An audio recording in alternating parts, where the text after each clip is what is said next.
things blowing up, you know. But anyway, unfortunately for you, I'm not done. A couple 3 weeks ago, Randy was talking about discipling, you know, and going out and making disciples for Christ and all that kind of stuff. And that got me thinking. I do spend a lot of time by myself, which gives me way too much time to spend inside my own head. And one of the things that I think about a lot when I'm wandering around in there is this trip. And are we doing it right? Are we doing it wrong? What do we need to change? Do we need to change anything?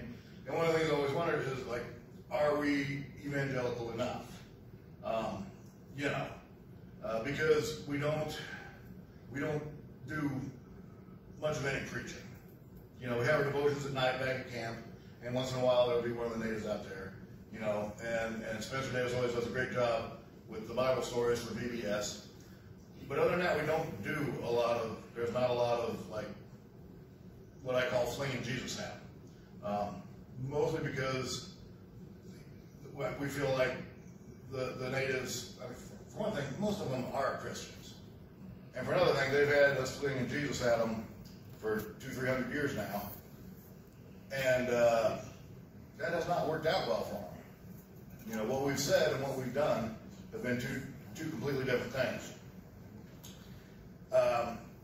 But still, Randy got me thinking, and that's usually, sometimes it's a good thing, sometimes it's a bad thing. You know, and I thought, maybe we do need to take more of an evangelical bent, you know.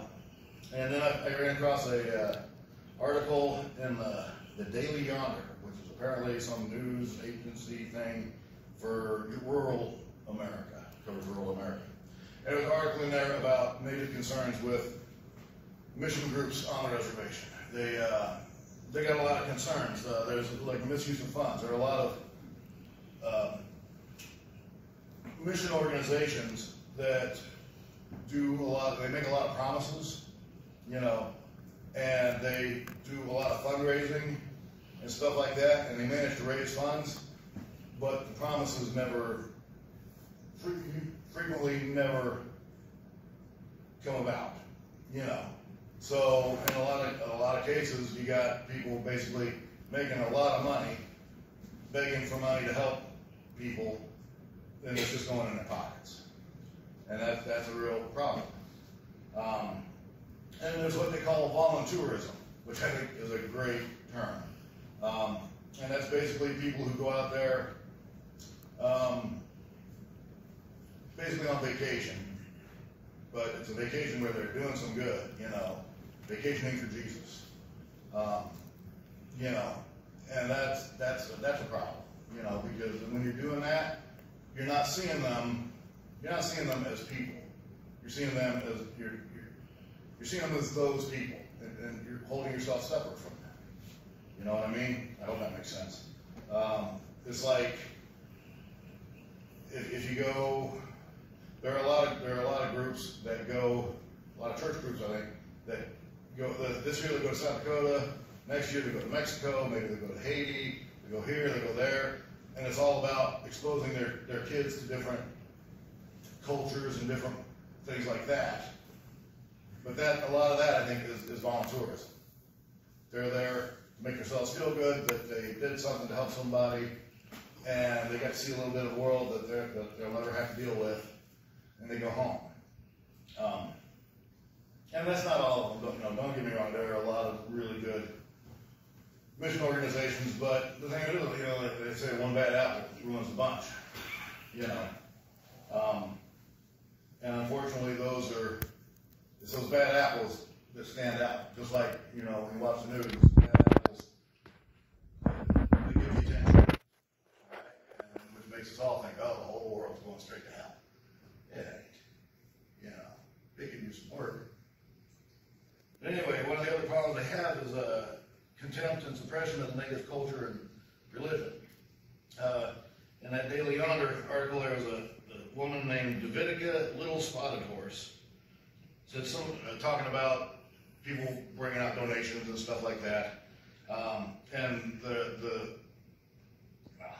and she says some of our people have come to accept the disdain. It's the price they have to pay for a few crumbs. In many ways, it's like the early missionaries who came to our lands looking to convert us to Christianity and kill our culture. It's assimilation all over again.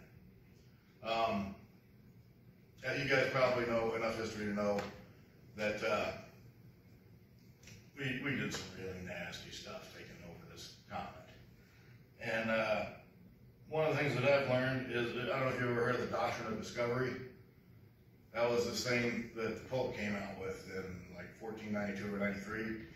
And it basically said that if Christian nations land on a piece of land that isn't already Christian, then they are perfectly entitled to take it over and claim it as their own. And the people who live there, you know, they can convert or they can die. It's God doing God's work, because we'll be taking this unused land and using it for what God intended, you know, raising crops and building factories and whatnot. And the thing of it is like, you know, it's easy to say, oh, that was 500 years ago or whatever. My math is not great. But that has been a big driving factor in building this country.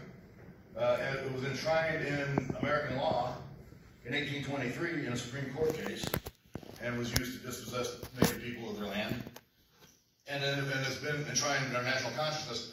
You guys probably know it as manifest destiny. And that's, we are God's chosen people to to take this land and to do with it what God would want us to do, which, by happy coincidence, is exactly what we want to do anyway. So, the natives have a lot of distrust of us because of that. They got long memories. I don't say we got long memories, you know.